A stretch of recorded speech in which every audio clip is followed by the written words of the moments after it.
take a look at bonds at 13.55 going forward. STRS traders expect rates to start falling. So I'm interested in the buy trade, right? I'm interested in the buy trade. So STRS traders expect rates to fall. So I want to buy, but we know that that means it's going to be a strong drive lower. Not just a drive lower. It's going to be a strong drive lower. So do you think those prop desks know that then? Do you think that's what the prop desks were doing on that short sell? Of course they were. So what have I got to do? If I'm expecting a strong drive lower, bond ZB traders to bid into drops at significant lows. Well, what were the two significant lows on that bond chart, guys? What were the two significant lows? Prior swing? Yeah. Prior swing? Well, that's a significant low, right? So significant lows are prior swings. What else is a significant low? 0.8s. Would that be a significant low? I mean, obviously, if we go prior swing, we're obviously trading off the 16s or thereabouts. But the next significant low is going to be 8s, and then the significant low below that's going to be 123 evens, right? So I bought some prior swing lows here, and I made money on that spike. And then I bought some 8s here, and I made money on that spike. It's not that difficult to figure out, is it? It really isn't that difficult to figure out. We just have to read what it says. There's going to be a significant drive lower by the prop. And the big commercials are going to buy during that strong drive lower into significant lows. We ask ourselves the question, what is a significant low? And we're able to answer that by understanding prior swings and key commercial trade levels. Prior swing levels, key commercial trade levels. There we go. There's my significant low prices to buy into for that trade. The idea, of course, was that short-term interest rate traders expect rates to fall. So what am I looking for?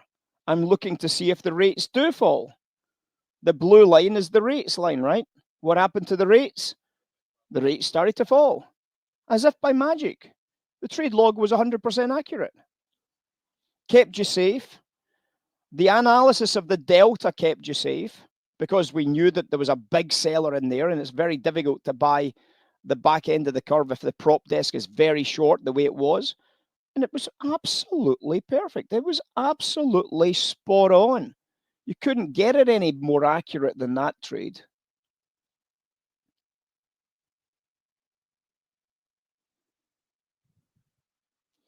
The sell came from this curve watch. See this trade here? ZB curve twisting at 13.19. Did you see that?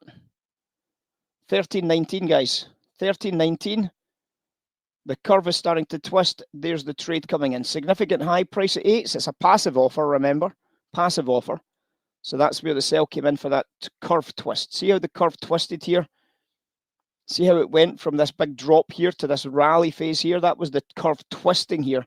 And as the curve twisted here, of course, that made life easy for that short sell on bonds. Make sense? Well, that's what it says, doesn't it? That's what it tells you to do. Bond offer watch on break higher with volume. 1330. So what happened on the break higher with volume?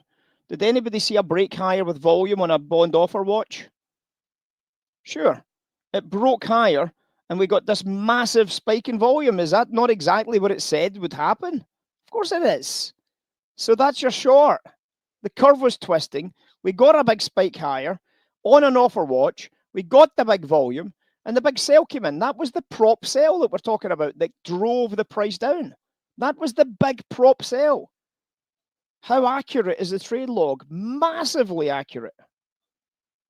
If you read it properly. If you read it properly, if you actually understand the concept of what we're trying to do here. Crazy, crazy, crazy, crazy. Cash open. So there's the first prem trade there. Equity futures discounted to fair value, right? So there's a prem trade. Equity futures are discounted, so you're obviously going to be looking to buy into a discount. 14.30 at the cash open, so you can see what happened into the discount there at 14.30. You're obviously watching for that turn reversal, and you can see obviously if you bought into the discount phase there, you've had a very nice first little trade. So obviously at 14.30, you're obviously going to be watching that trade as the cash market opens, and obviously you can see what happens here. The buyers got initially caught here, and then the price drops. So obviously you're going to buy into that discount phase and see if you can catch a little bid coming back in around that trade. 14.31, we then see the max buy trigger coming in from a prop desk. 14.31 buy triggers from the vault. 14.31 HFT buy triggers coming in to those discount prices. Supply coming in, allowing the fuel to be generated into those trades, correct? 14.31 allowing the fuel to be generated into that buy side trade. And obviously what's happened since then is we've had a nice buy side pop off of that trade. Absolutely spectacular, if I do say so myself. Absolutely spectacular.